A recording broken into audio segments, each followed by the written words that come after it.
आज ही डाउनलोड करें Skymet mobile app, पूछे मौसम का हाल अपनी पसंदीदा भाषा में और रहे बाकियों से एक कदम आगे।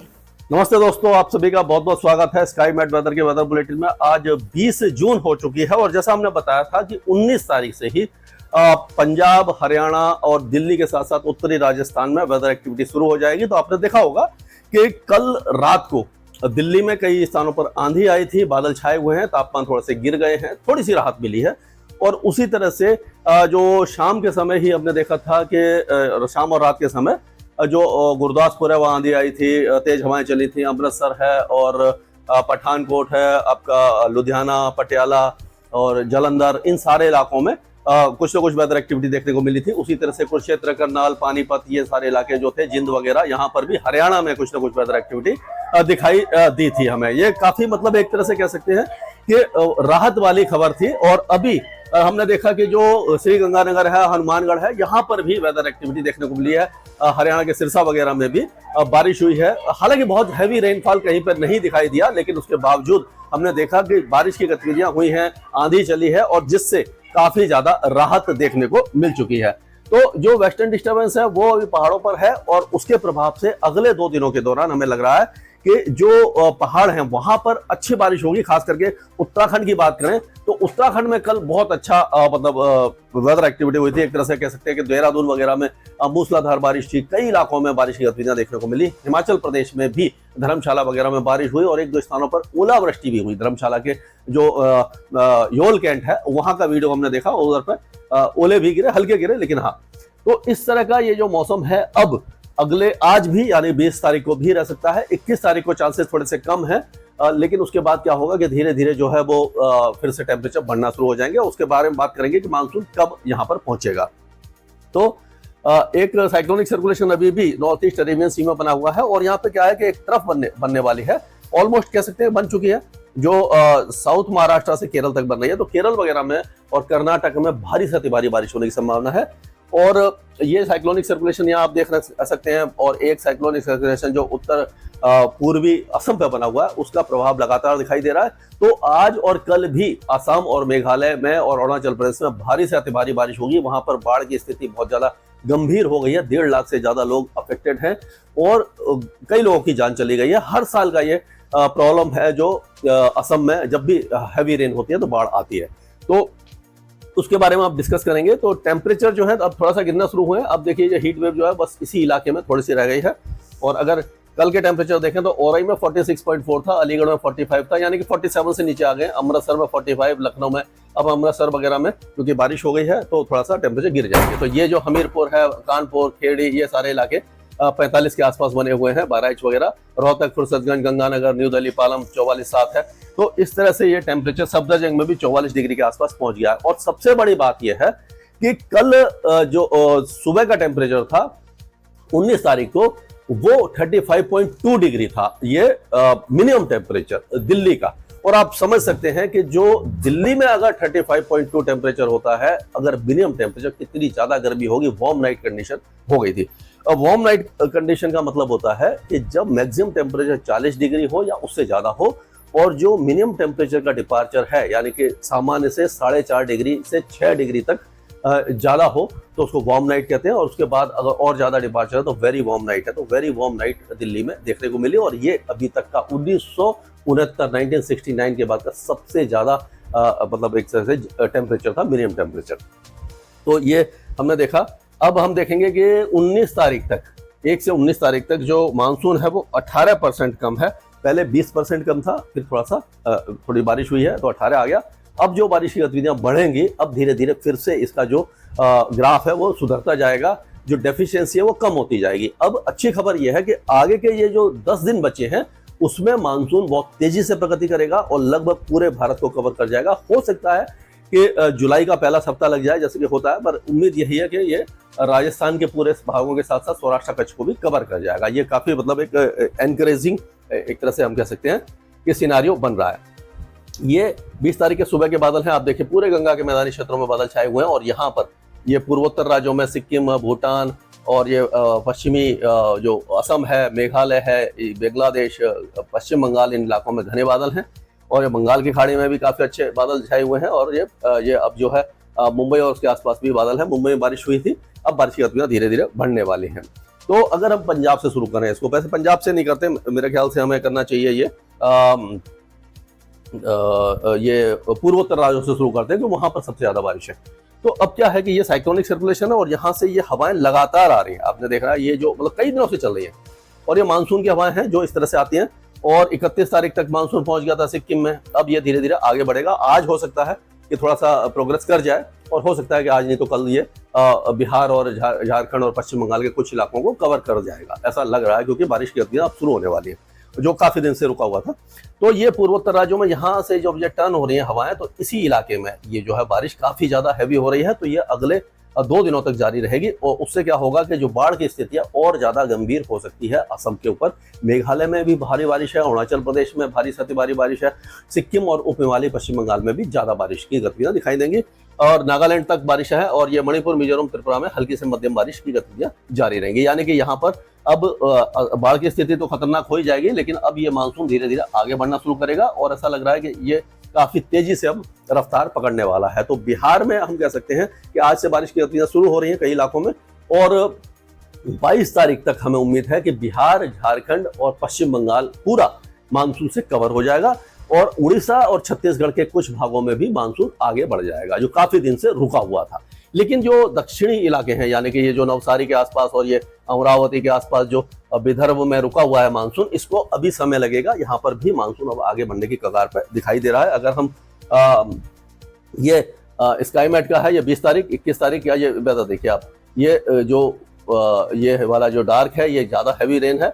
तो अब देखिए ये 24 तारीख तक ये आगे बढ़ना, 25 तारीख तक देखिए उत्तर प्रदेश में और ये फिर 25 तारीख तक ये गुजरात और राजस्थान में भी आगे बढ़ना शुरू हुआ। 27 तारीख तक दिल्ली पहुंचने की बारिश पहुंच जाएगी और 28-29 तारीख तक ये पूरा इलाके, 30 तारीख तक कहते हैं कि जो जून खत्म होते होते ज्यादातर इलाके कवर हो जाएंगे। पश्चिमी राजस्थान रह जाएगा, कच्छ के कुछ इलाके रह जाएंगे। ये हमारा स्काईमेट का 15 दिन का मॉडल है जो डेली अपडेट होता है हमारी AI आर्टिफिशियल इंटेलिजेंस ऐप है, उसमें भी आपको ये दिखाई देगा, सैटेलाइट पिक्चर दिखाई देगी और लाइटनिंग, रडार, ये सारे इलाके ये चीजें दिखाई देंगी और हम जो आर्टिकल लिखते हैं वो भी आपको मिल जाएंगे उसमें। और आप उसमें जो माइक का आइकन है उसको दबा करके अपनी भाषा सेट कर लीजिए, जिस भाषा में आपको सुनना है आप दबा करके आप बोलेंगे कि बारिश होगी नहीं होगी, तो अब आपको बोल करके आपके भाषा में जवाब देगी और 15 दिन का फोरकास्ट भी बताएगी। अगर नहीं किया तो अभी उसको आप डाउनलोड कर लीजिए।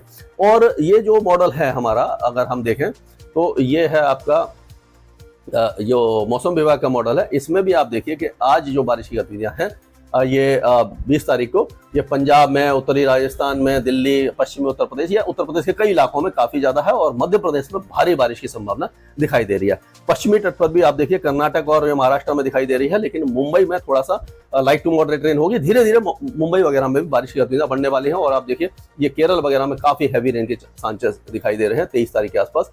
तो इस तरह का वेदर रहने की संभावना हमें दिखाई दे रही है। अब अगर पंजाब की बात करते हैं तो पंजाब में आज और कल कई इलाकों में तेज हवाओं के साथ बारिश होगी, जिससे कि थोड़ा सा वहां पर राहत और ज्यादा मिलेगी और 23, 24, 25 तारीख को थोड़ा सा टेम्परेचर बढ़ जाएगा क्योंकि दोबारा से जो गर्मी बढ़ जाएगी, हवाएं चेंज होंगी। अभी आप देखिए जो पश्चिमी हवाएं लगातार चल रही थी, जो गर्मी बढ़ा रही थी रात में भी और दिन में भी, वो अब ये साइक्लोनिक सर्कुलेशन ट्रफ के कारण ये घूम गई है, इस तरह से घूम रही है। तो जो पश्चिमी हवाएं उसको इन्होंने काट दिया है, रोक दिया है। तो इसीलिए ये लू जो चल रही थी वो धीरे धीरे समाप्त हो जाएगी और ये काफी अच्छा वो है, क्योंकि इस बार जो लू थी वो बहुत ज्यादा दिनों तक लग गया। 38 दिन लगातार हो चुके हैं 40 डिग्री से नीचे दिल्ली का तापमान नहीं आया। यूजुअली क्या होता है कि जब गर्मी बढ़ती है 4-5 दिन में, तो इस तरह की जो थंडर स्टॉर्म या आंधी वगैरह, बारिश वगैरह बीच बीच में हो जाती है। मई और जून में, अप्रैल से ही शुरू हो जाती है। तो जो टेम्परेचर है वो कंट्रोल में आ जाते हैं, यानी नीचे आ जाते हैं। 2-3 दिन की राहत मिलती है तो लोगों को ज़्यादा फील नहीं होता, उसके बाद फिर से गर्मी। तो इस बार तो कई लोगों की बदकिस्मती से जान गई है। ईस्ट इंडिया से लेकर के दिल्ली और उसके NCR में तो बहुत ज़्यादा, गाजियाबाद वगैरह में, नोएडा और दिल्ली में कई जो बेचारे थोड़ा गरीब लोग थे जो अफोर्ड नहीं कर सकते, उनकी जान चली गई हीट स्ट्रोक और सन स्ट्रोक के कारण। ये बहुत बड़ी त्रासदी है और ये सारा क्लाइमेट चेंज का असर हम देख रहे हैं। जो हमने पेड़ वगैरह काट दिए हैं, खेत वगैरह खत्म कर दिए हैं, कंक्रीट जंगल बना दिए हैं, हीट आइलैंड बना दिए, उसका ये असर दिखाई दे रहा है। ग्रीन हाउस गैसेस बढ़ रही हैं। ग्रीन हाउस गैसेस बढ़ती हैं यानी कि हवा जब गर्म होती है तो वो टेम्परेचर, ग्लोबल टेम्परेचर धीरे धीरे बढ़ जाता है। तो ये पंजाब के बाद अगर हरियाणा की और दिल्ली की बात करते हैं तो दिल्ली और हरियाणा में भी आज कई स्थानों पर धूल भरी आंधी के साथ बौछारें पड़ सकती हैं और इससे क्या होगा कि जो टेम्परेचर जो बहुत दिनों से गर्मी थी कुछ राहत आपको मिल जाएगी। अगर ये हो गया और इसके बाद यहाँ पे सीधा मैप पे चलते हैं तो ये जो गुरदासपुर है, अमृतसर है, ये सारे इलाके कल हुआ था, कपूरथला, जालंधर, ये सारे इलाकों में, लुधियाना, फिरोजपुर, ये सारे इलाके आज भी वेदर एक्टिविटी देख पाएंगे। और अगर हरियाणा की बात करें तो हरियाणा के भी ज़्यादातर इलाकों में कुछ ना कुछ वेदर एक्टिविटी, धूल भरी आंधी या गरज चमक के साथ बौछारें हो सकती हैं। दिल्ली में भी इसी तरह का साइन रहेगा, हालांकि लगातार नहीं होगी, बीच में बादल आएंगे फिर चले जाएंगे। तो आज रात तक या कल सुबह तक इस तरह का वेदर दिल्ली में रह सकता है। उसके बाद तापमान बढ़ेंगे, लेकिन 26-27 तारीख से फिर से जो मानसून वाली बारिश है वो यहाँ पहुंच जाएगी। तो ये कह सकते हैं कि आज 20 तारीख है, 6 या 1 हफ्ते का और आप मान के चलिए गर्मी है। उसके बाद उमस बढ़ जाती है, लेकिन यह नहीं है कि उस समय मानसून आता है तो लगातार आपको बारिश मिलती रहेगी। मानसून आ जाएगा, बीच बीच में राहत मिलेगी। जो प्रोलॉन्ग्ड हीट वेव, जो सबसे बड़ी हीट वेव हमने देखी है भारत में, वो अब दिखाई नहीं देने वाली है। अब उत्तर प्रदेश की बात कर लेते हैं। आज उत्तर प्रदेश के कई इलाकों में, क्योंकि दो तरफ से वेदर आ रहा है, एक तो यहाँ से ये जो पूर्वी हवाएं आ रही हैं जो मानसून को लेकर के आएंगे, और यहाँ से ये जो ऐसे घूम करके जो आ रही हवाएं, तो ये जो वेस्टर्न डिस्टर्बेंस और साइक्लोनिक सर्कुलेशन ट्रफ वाली हवाएं हैं, तो ये दोनों तरफ से हवाएं आ रही हैं। तो ये पूरे इलाके सहारनपुर, शामली, मुजफ्फरनगर, मेरठ, मुरादाबाद, अमरोहा, संभल, रामपुर, बरेली, बदायूं, शाहजहांपुर, लखीमपुर खीरी, सीतापुर, बहराइच, बाराबंकी, गोंडा, लखनऊ, फैजाबाद, अयोध्या, सिद्धार्थनगर, महाराजगंज, कुशीनगर, ये सारे इलाके जो तराई वाले हैं, यहाँ पर कुछ न कुछ मौसमी गतिविधि आपको दिखाई दे सकती है। हालांकि जो दक्षिणी इलाके हैं वहाँ वो अभी भी ये थोड़ा गर्मी देख पाएंगे, मतलब बहुत ज़्यादा ऐसा यहाँ पे वेदर एक्टिविटी दिखाई नहीं दे रही, क्योंकि उसका जो वेस्टर्न डिस्टर्बेंस का असर उत्तरी इलाकों में और पश्चिमी इलाकों में होगा, और जो यहाँ से जो हवाएं आ रही हैं इनका भी पूर्वी उत्तर प्रदेश में होगा जो अगले 2 दिनों के दौरान। उसके बाद पश्चिमी जो उत्तर प्रदेश है, लखनऊ तक फिर से सूख जाएगा। ये 22, 23, 24 तारीख तक, 25 तारीख तक मान के चलिए। फिर 26 तारीख से ये बारिश आगे बढ़ना शुरू हो जाएगी, और 26 तारीख तक शाहजहांपुर, बरेली, ये सारे इलाकों में, 27 तारीख तक हो सकता है कि गाजियाबाद, मेरठ, हापुड़, हाथरस, आगरा, अलीगढ़, एटा और दिल्ली तक पहुंच जाए। तो इंतजार अब बहुत ज्यादा लंबा नहीं है। वीडियो में कई भाई कमेंट मुझे कर रहे हैं कि हम डेट बढ़ाते जा रहे हैं, तो आप देखिए मैंने जो बताई थी वही डेट लगभग वही है, लेकिन यह है कि रोज वीडियो बनाता हूं तो उसमें जो तारीखें तो वही रहती हैं जो मैं बताता हूं, एक आध दिन इधर उधर होता है। लेकिन क्या है कि फ्रस्ट्रेशन हमें भी है, सबको है, क्योंकि गर्मी मुझे भी लग रही है, आपको भी लग रही है। जब बहुत ज़्यादा परेशान हो जाता है आदमी तो अपने घर वालों से ही चिड़चिड़ाता है। तो मैं तो खैर वीडियो बनाने वाला हूँ तो आप सारा गुस्सा मुझ पर निकाल लेते हो, कोई बात नहीं। ये वो है कि जो भी वेदर बताता है वो 100% तो कभी सही हो ही नहीं सकता, क्योंकि ये जो साइंस है वो पूरी तरह से परिपक्व नहीं है। जैसे कि मैथ्स में होता है कि 2 और 2 मिलाकर 4 होता है, तो यहाँ पर 5 भी हो सकता है, 3 भी हो सकता है। क्या क्यों होता है? क्योंकि जो वेदर सिस्टम बनते हैं, जो मौसम प्रणालियाँ बनती हैं, जो विंड और जो प्रेशर चार्ट को हम पढ़ के जिसके आकलन करते हैं आगे का, तो उसमें क्या होता है कि जैसे कि अब ये मॉडल चला, आज हमने सुबह 5:30 बजे का ऑब्जर्वेशन देखा, और जो मॉडल चलता है वो कम से कम 5-6 घंटे में अपना आउटपुट देता है। जो 5-6 घंटे के बीच में कुछ चेंजेस आ जाते हैं तो वो मॉडल कैप्चर नहीं कर पाता, और यही जो है, जो नेचर है, उसको अभी साइंस पूरी तरह से नहीं समझ पाई है। तो इसीलिए थोड़ा बहुत गलती हो जाती है, तो उसके लिए मैं आपसे माफ़ी मांगता हूँ और कोशिश करूँगा कि अच्छे से अच्छी आपकी जानकारी देता रहूँ। तो आज बिहार के कई इलाकों में बादल छाए हुए हैं, आपने देखा होगा सुबह से बादल छाए हुए हैं। तो अब बारिश की गतिविधियां यहाँ पर, ये जो किशनगंज, अररिया, सुपौल, दरभंगा, मधुबनी, पूर्णिया, कटिहार, भागलपुर, बांका, जो ये सारे इलाकों में शुरू हो जाएगी। फिर धीरे धीरे 2 दिनों के अंदर पूरा जो बिहार है वो बारिश देखने लग जाएगा और मानसून आगे बढ़ना शुरू हो जाएगा। अगर हम राजस्थान की बात करते हैं तो राजस्थान में आज गंगानगर, हनुमानगढ़ और बीकानेर और चूरू के कुछ इलाकों में वेदर एक्टिविटी हो सकती है। झुंझुनू और अलवर में भी कुछ न कुछ मौसमी गतिविधि हो सकती है, बादल वगैरह गरज सकते हैं। तो इस तरह की वेदर एक्टिविटी अगले 2 दिनों तक, या आज 20 या 21 तारीख तक रहेगी। उसके बाद फिर से मौसम सूख जाएगा, लेकिन बहुत ज़्यादा भीषण गर्मी नहीं आएगी। और हम कह सकते हैं कि ये जो यहाँ से जो वेदर आएगा, तो 25 तारीख से ये धौलपुर, कोटा, बारां, झालावाड़, बूंदी, सवाई माधोपुर, टोंक, चित्तौड़गढ़, डूंगरपुर, ये जो इलाके बारिश देखना शुरू कर देंगे। 26-27 तारीख तक हो सकता है कि ये चूरू, झुंझुनू, सीकर, ये जो इलाके हैं यहाँ तक ये वेदर एक्टिविटी पहुँच जाए। 27 तारीख तक यहाँ तक ये जो इलाका है, और 28-29 तारीख तक हमें उम्मीद है कि इतना इलाका कवर हो जाएगा। ये जैसलमेर और गंगानगर, बीकानेर और बाड़मेर, ये इलाके रह जाएंगे जो मंथ के एंड में हो सकता है यहाँ पर भी बारिश शुरू हो जाए। तो अब राजस्थान को भी बहुत लंबा इंतजार नहीं करना पड़ेगा। 8 जुलाई को यूजुअली मानसून पूरे भारत को कवर करता है, तो इस बार लग रहा है उससे पहले ही कवर हो जाएगा। अब मध्य प्रदेश की बात कर लेते हैं। मध्य प्रदेश में क्या है कि एक साइक्लोनिक सर्कुलेशन बना है, जो बन रहा है, ये 3.1 किलोमीटर यानी जमीन से 3.1 किलोमीटर से लेकर के 5.8 किलोमीटर की ऊंचाई पर दिखाई दे रहा है। ये जो मैप में बनाया उसमें नहीं दिखाई देगा क्योंकि ये लोअर लेवल का है। तो ये जो साइक्लोनिक सर्कुलेशन लगभग यहाँ पर बना हुआ है, यानी कि विदर्भ और ये मध्य प्रदेश के ऊपर, तो इसके प्रभाव से क्या होने वाला है कि जो बारिश की गतिविधियां हैं इन सारे इलाकों में काफी अच्छी होने वाली हैं। अगर हम कहें तो यहाँ से मान के चलिए अशोकनगर, टीकमगढ़, छतरपुर, राजगढ़, शाजापुर, सीहोर, विदिशा, रायसेन, देवास, होशंगाबाद, नरसिंहपुर, छिंदवाड़ा, दमोह, कटनी, जबलपुर, सिवनी, बालाघाट और ये बैतूल वगैरह, ये सारे इलाके अच्छी बारिश देखेंगे, भारी बारिश देखेंगे। कुछ इलाकों में जल भराव भी हो सकता है, तो मूसलाधार बारिश की हमें संभावना दिखाई दे रही है। उसके बाद ये बारिश की गतिविधियां आगे चली जाएंगी। ये अगर मालवा, उज्जैन, इंदौर, खरगोन, खांडवा, देवास, सीहोर, विदिशा, भोपाल, राजगढ़ यहाँ पर आ जाएंगी। तो ये अब अगले 2 दिनों के दौरान मध्य प्रदेश के कई इलाके मूसलाधार बारिश देखेंगे। जलभराव भी हो सकता है, फ्लैश फ्लड भी आ सकती है कुछ इलाकों में। तो कुल मिलाकर के जो मानसून की जो कमी दिखाई दे रही थी, मानसून भी अब इस बारिश के कारण खिंच जाएगा और मध्य प्रदेश में मानसून जल्दी ही पहुंचने वाला है।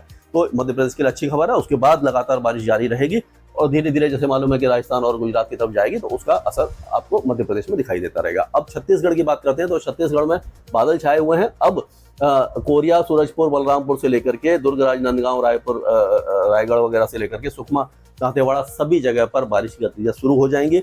गर्मी से राहत मिलेगी और 2 या 3 दिन के अंदर पूरे छत्तीसगढ़ को मानसून कवर कर जाएगा।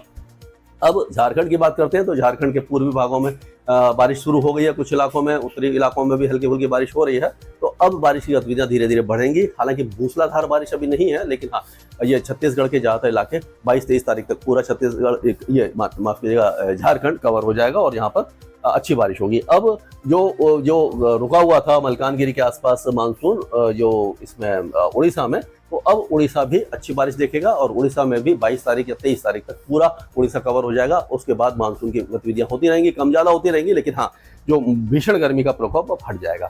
गुजरात में आपने देखा होगा कि दक्षिणी गुजरात और पूर्वी गुजरात में बारिश हो रही है, हल्की से मध्यम हो रही है। अब ये क्या है कि 4 दिन का और इंतजार है।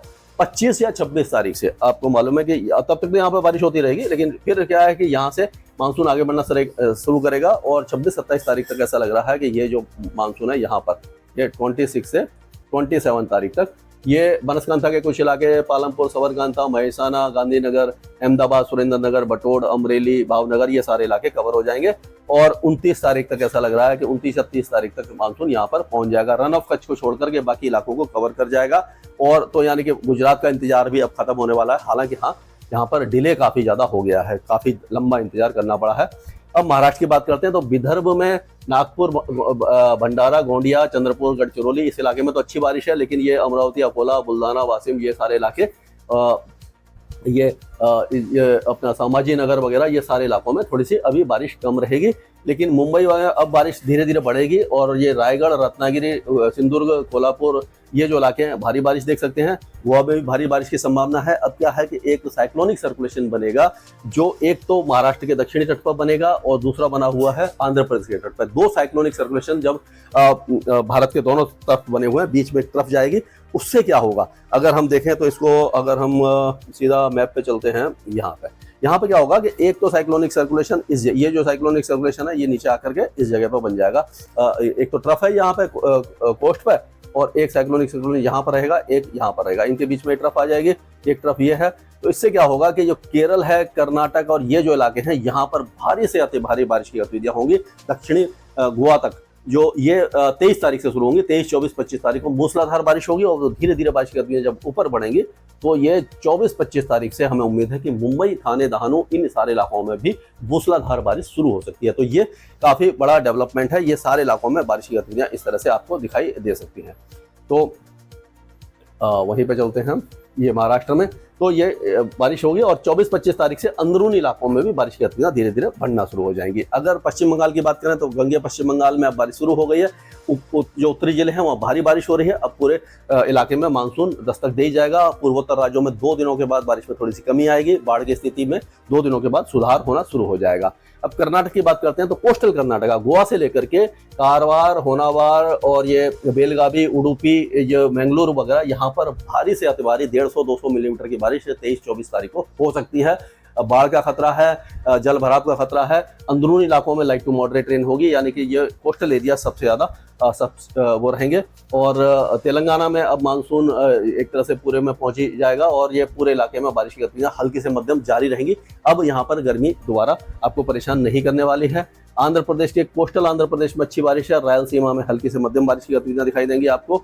तमिलनाडु अभी भी थोड़ा सा जो कोस्टल एरियाज है बहुत कम बारिश देखेगा। अंदरूनी इलाकों में जो पहाड़ी इलाके हैं ज़्यादा बारिश होगी। 23, 24, 25 तारीख से यहाँ पर भी बारिश की गतिविधियां धीरे धीरे बढ़ना शुरू हो जाएंगी। और केरल की अगर आप बात करें तो केरल में जो आपका है ये अपना क्या वायनाड से लेकर के आप कहते हैं कोची और जो बाकी इलाके हैं जितने भी तिरुवनंतपुरम से लेकर थिसूर है और ये जितने भी पलक्कड़ वगैरह है, अलपुजा है, कोची है, ये सारे इलाके मूसलाधार बारिश देखेंगे। अगर देखा जाए तो ये जो इलाके हैं यानी कि उत्तरी जो इलाके हैं यहाँ से लेकर के यहाँ पर तो heavy to very heavy rain आपको दिखाई देगी। जल भराव होगा, लैंडस्लाइड, मडस्लाइड सब कुछ हो सकता है। तो काफ़ी ज़्यादा खतरा है। ये 22-23 तारीख से शुरू होगा और ये 24-25 तारीख तक heavy to very heavy rainfall है। अपना ख्याल रखिए। और अगर हम लक्षद्वीप की बात करें तो लक्षद्वीप में भी बारिश की गतिविधियां बढ़ जाएंगी। अंडमान और निकोबार द्वीपों के उत्तरी द्वीपों में ज़्यादा बारिश होगी और दक्षिणी द्वीपों में थोड़ी सी कम बारिश होगी। स्काईमेट वेदर में अभी के लिए मौसम से जुड़ी सटीक जानकारी और खबरों के लिए हमारे YouTube चैनल को सब्सक्राइब करें और बेल आइकन दबाकर हर खबर पर रखें नजर।